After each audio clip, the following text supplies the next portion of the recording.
선물 매매를 시작하면 3개월 이내에 95%의 매매자가 돈을 잃고 상위 5%만 수익을 낸다고 알려져 있습니다. 수익을 내는 상위 5% 또한 매매의 선천적인 재능을 타고난 사람들이 대다수를 차지하고 있다고 생각을 하죠. 하지만 그러한 이유로 상위 5%가 돈을 버는 것만은 아닙니다. 월스트리트의 전설적인 트레이더 리처드 데니스는 유능한 트레이더는 선천적 재능으로 탄생하는 것이 아니라 교육을 통해 후천적으로 길러낼 수 있다고 주장했습니다. 그는 자신의 주장을 증명하고자 월스트리트 저널을 통해 터틀 수련생을 모집한다는 광고를 냈고 경비원, 회계사, 가난한 이민자, 도박사, 피아니스트, 공군 장교, 게임 디자이너 등 무작위로 사람을 뽑아 교육을 진행했죠. 그 결과는 10년이라는 기간 동안 단 한 명의 낙오자 없이 평균 수천 %의 수익률을 올리며 자신의 주장을 증명합니다. 많은 사람들의 예상과는 다르게 터틀 프로그램에는 특별한 매매 기법이 있지는 않았습니다. 오히려 매매 기법은 너무나 단순했죠. 대신 정교한 수학적 분석이 성공적인 매매를 가능하도록 뒷받침하고 있었습니다. 95%의 매매자들이 돈을 잃는 이유는 몇 가지 단순한 수학적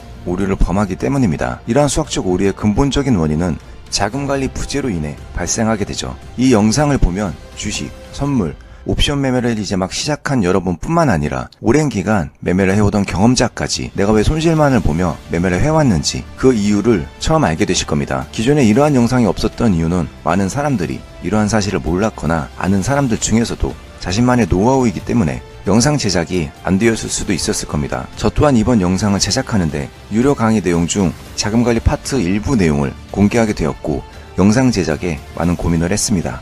여러분들이 유튜브에서 보는 유능한 트레이더들은 선물 매매를 굉장히 오래 했기 때문에 승률이 높은 매매 타이밍을 쉽게 잡아냅니다. 그래서 매매 비중을 어느 정도 높게 잡아도 승률 면에서나 손익비 면에서 수학적 오류에 빠지는 경우가 드물죠.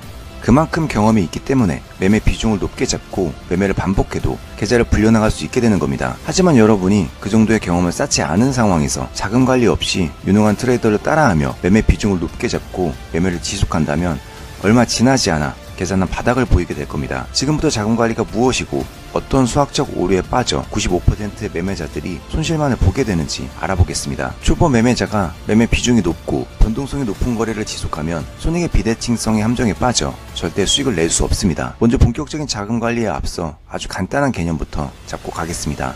예를 들어 A라는 매매자가 총 자산이 100만원이라고 해보겠습니다. A 매매자가 과도한 비중으로 포지션을 진입해 총 자산의 마이너스 50% 손실이 발생했습니다. 이때 원금 100만원을 회복하기 위해서는 다시 플러스 50%의 수익률을 올려야 하는 것이 아니라 손실률의 2배인 100%를 수익률로 올려야 원금을 회복할 수 있게 됩니다. 매매 비중이 클 때는 한 번 발생한 손실을 충당하기 위해 발생시켜야 하는 수익의 수준이 손실 수준보다 훨씬 더 커야 손실을 만회할 수 있게 되는 겁니다.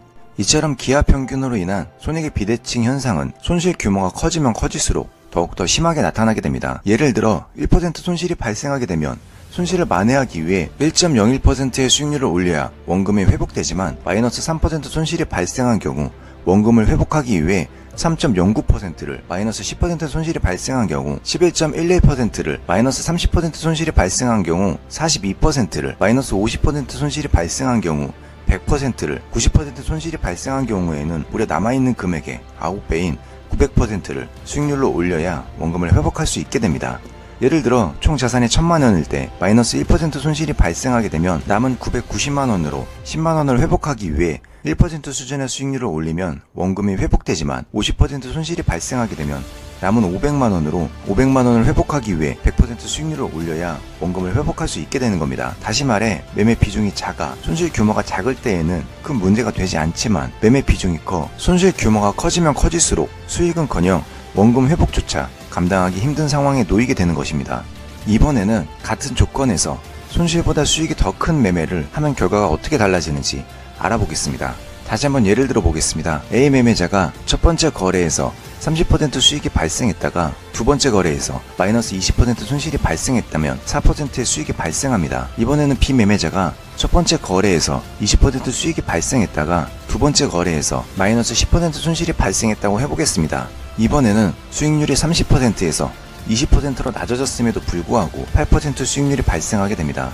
다시 말해 30% 수익이 발생했다가 마이너스 20% 손실이 발생하게 되면 4%밖에 수익이 발생하지 않지만 20% 수익이 발생했다가 마이너스 10% 손실이 발생하면 8%의 수익률이 발생하게 되는 겁니다. 이처럼 손익의 변동성 감소만으로 수익이 4%에서 8%로 약 2배의 차이가 발생하는 걸 알 수 있습니다. 이번에는 좀 더 손익의 변동폭을 늘려보겠습니다. A 매매자가 첫 번째 거래에서 60% 수익이 발생했다가 두 번째 거래에서 40% 손실이 발생했다고 해보겠습니다. 손실률보다 수익률이 20%나 높으니 수익이라 생각할 수도 있겠지만 실상은 마이너스 4% 손실이 발생하게 됩니다. 이번에는 B 매매자가 첫 번째 거래에서 6% 수익이 발생했다가 두 번째 거래에서 4% 손실이 발생했다고 해보겠습니다. 이번에도 손실이라 생각할 수 있겠지만 이번에는 1.8% 수익이 발생합니다. 이처럼 매매 비중이 높은 매매를 하거나 변동성이 높은 매매를 하여 손익의 변동폭이 높아지게 되면 아무리 수익률이 손실률보다 높은 매매를 지속한다 해도 결국에는 파산에 이르게 되고 마는 것입니다. 그렇다면 초보 매매자가 얼마만큼의 매매 비중으로 매매를 지속해야 절대 파산하지 않고 지속적인 수익을 낼 수 있을까요? 피터 드리커가 남긴 계량적 데이터 관리의 중요성을 알리는 유명한 말 중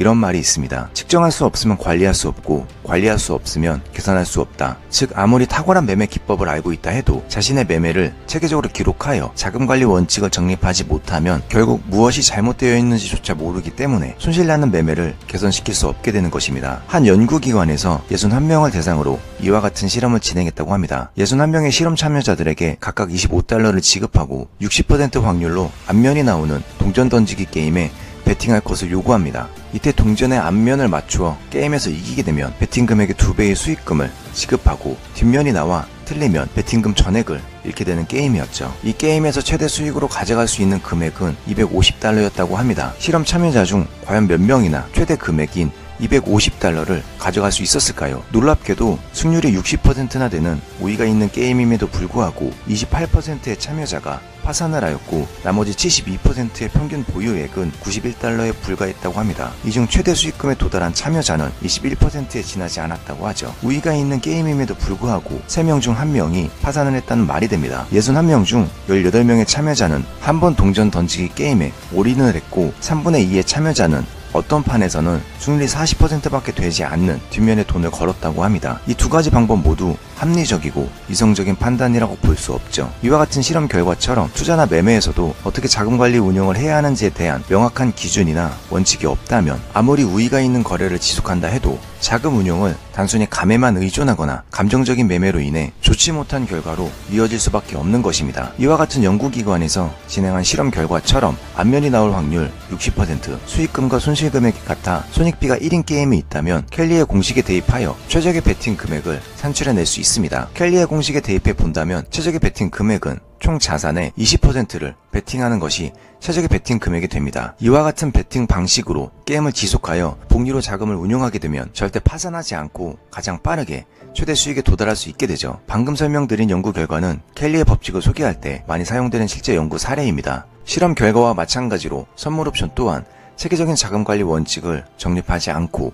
직감에만 의존하여 자금을 운용하게 된다면 아무리 우위가 있는 거래를 지속해도 자산은 점차 줄어들게 되고 시간이 지남에 따라 결과적으로 100% 파산할 수밖에 없는 것입니다. 초보 매매자라면 누구나 매매를 하면서 한 번쯤은 불안하거나 초조한 감정을 느껴본 적이 있을 겁니다. 이는 매매를 하기 전 체계적인 자금관리 원칙을 정립하지 못하여 장기적으로 자신의 매매 기법이 돈을 벌 수 있다는 스스로의 확신이 결여되어 있기 때문입니다. 다시 말해 철저한 자금관리 원칙만 뒷받침되어 있어도 심리적으로 굉장히 편안한 매매를 지속할 수 있으며 최소한 돈을 잃지 않는 매매를 할 수 있게 되는 것입니다. 먼저 투자나 매매에 있어 자금관리 원칙을 정립하기 위해서는 지금 사용하고 있는 거래 방법이 장기간에 걸쳐 지속적으로 복리 수익률을 발생시킬 수 있는 거래 방법인지 아닌지를 먼저 검증해 보아야 합니다. 우리가 있는 거래 방법을 검증해 보기 위해서는 일관된 매매 방식으로 매매를 기록하고 축적된 데이터를 기반으로 통계적 승률과 손익비를 산출하여 켈리의 공식에 대입해 보아야 하죠. 이때 켈리의 공식이란